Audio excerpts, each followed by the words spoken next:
Вие сте зващи, какво мисля за вас? Направо ми се изчерпаха ми се всичките думи. Вече не се сещам думи. Абе, за теб, Кристи, мисля, че си печена.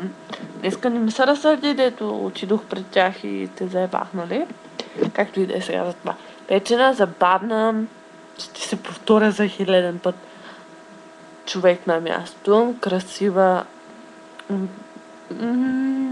Също имаш някои недостатъци. Например, сърдащи много. И не знам какво друго. Просто не се изчерпаха думите, както казах. И искам пак да излезем така заедно. Беше много забавно, макар че ще се тръгна рано, не знам защо. Като той се тръгна любо и както и да е. И все пак ми беше какво е станало с да, сеща се и да. И си човек на място, което повторих за пети път, и ще го повторя пак човек на място.